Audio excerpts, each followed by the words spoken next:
નમસ્કાર દર્શક મિત્રો, સ્પાર્ક ટુડે ન્યૂઝની ટીમ અત્યારે જ પરશુરામ ભઠ્ઠાબા આવી પહોંચી છે. જે પરશુરામ ભઠ્ઠાબા જે રીતે ઉપરવાસમાં જે વરસાદ વરસ્યો છે, આજવા સરોવરમાંથી જે પાણી છોડવામાં આવ્યું છે, વિશ્વામિત્રી છે તે પણ અત્યારે તે બંને કાંઠે વહી રહી છે. ત્યારે અત્યારે ધીરે ધીરે અહીંયા જે પરશુરામ ભઠ્ઠાબા છે તે પાણી જે આવી રહ્યું છે તેવા અત્યારે દ્રશ્યો જોવા મળી રહ્યા છે. જે અહીંના રહેવાસીઓ છે તેઓમાં પણ એક ચિંતા ઉદ્ભવી રહી છે કે જ્યારે આ રીતના ઉપરવાસમાં વરસાદ વરસી રહ્યો છે, જે રહેણાંક વિસ્તારોમાં છે તે પાણી અત્યારે ઘૂસવાનું છે તે શરૂ થઈ ગયું છે. અત્યારે આપ જે દ્રશ્યો જોઈ રહ્યા છો કે જે વિશ્વામિત્રી નદીમાંથી જે પાણી છે તે રહેણાંક વિસ્તાર જે અત્યારે સ્પાર્ક ટુડે ન્યૂઝની ટીમ પરશુરામ ભઠ્ઠામાં છે ને ત્યાંના જ અમે આપને દ્રશ્યો બતાવી રહ્યા છે. અહીંયા અકોટા વિધાનસભાના એમએલએ ચેતન્યા દેસાઈ પણ અહીંયા ઉપસ્થિત છે અને અહીંયા જે ઘરોમાં લોકોના જે સોસાયટીઓમાં પાણી ભરાઈ રહ્યું છે તેનો ચિતાર મેળવવા માટે પહોંચ્યા છે. આપ દ્રશ્યો જોઈ રહ્યા છો કે જે અહીંના જે સ્થાનિક લોકો છે તેમની સાથે વાતચીત કરવામાં આવી રહી છે. અહીંયા સોસાયટીમાં પણ પાણીમાં ગરકાવ થઈ છે. આપ દ્રશ્યો જોઈ રહ્યા છો. અહીંયા આપ રોડનો જે માર્ગ છે, જે માર્ગ પણ જે પાણીમાં ગરકાવ થયો છે ને જે વિશ્વામિત્રી નદીનું પાણી છે તે અહીંયા પરશુરામ ભઠ્ઠામાં જે નટરાજ ટાઉનશીપ છે તે વિસ્તારમાં પણ પહોંચી રહ્યું છે.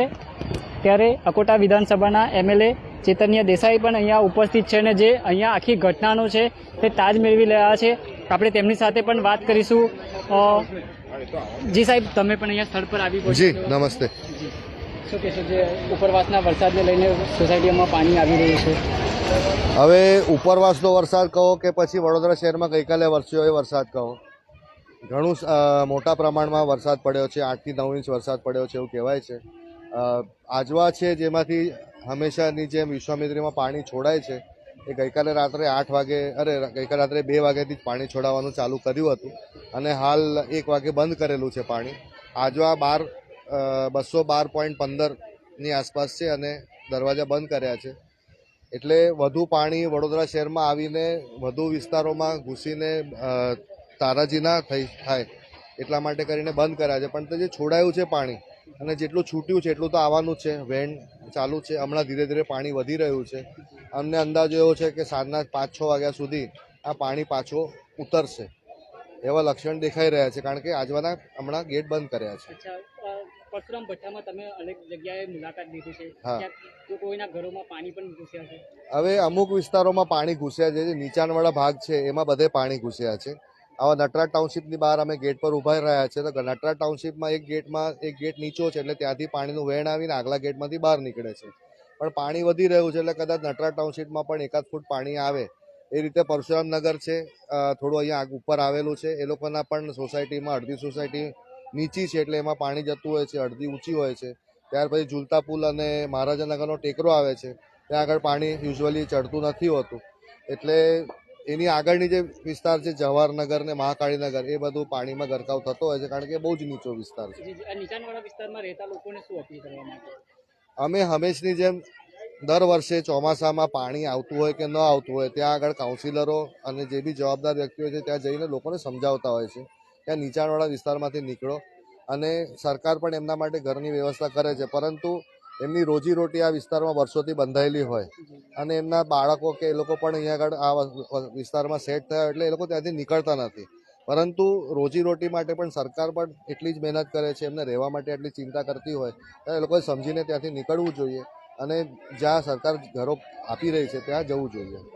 જી દર્શક મિત્રો, આ હતા અકોટા વિધાનસભાના એમએલએ ચેતન્યસિંહ દેસાઈ અને તેમના દ્વારા અત્યારે લોકોને પણ અપીલ કરવામાં આવી રહી છે કે જે નીચાણવાળા વિસ્તારમાં રહેતા હોય છે તે સહી સલામત જગ્યાએ પહોંચી જાય, કેમ કે હવે ધીરે ધીરે પાણીનો સ્ત્રોત છે તે અહીંયા વધવા લાગ્યો છે. અન્ય પણ લોકો છે, આપણે તેમની સાથે વાત કરીશું.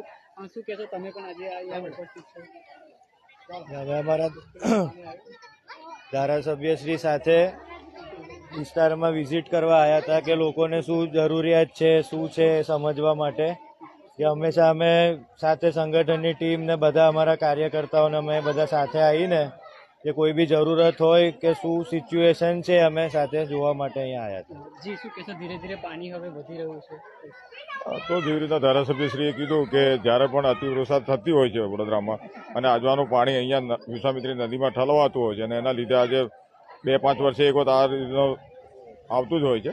પણ અત્યારે જે છે કે ભાઈ પાણી વધી રહ્યું છે જે આપણા હાથમાં નથી, પણ અત્યારે કદાચ પાણી બંધ કર્યું છે એવું ધારાસભ્યશ્રીએ ત્યાંથી જાણ મળી છે એટલે કદાચ હવે એકાદ કલાક પાણી વધશે ને પછી ઓછું થશે, પણ અત્યારે જેના લોકોના ઘરમાં પાણી ભરાયું છે, જે લોકો બહાર છે, એમની વ્યવસ્થા શું થઈ શકે એના માટે આખી ટીમ અહીંયા કાર્યરત છે.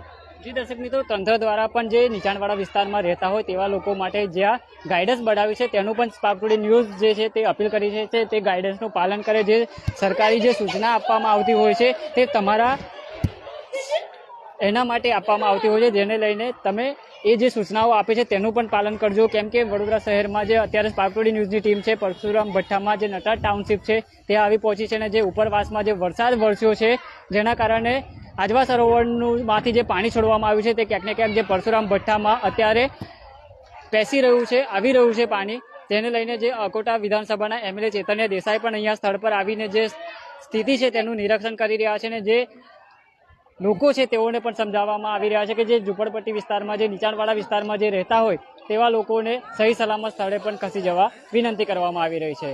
કેમેરામેન રાજ દુબે સાથે હું Ravi Sindha, Spark Today News, Vadodara.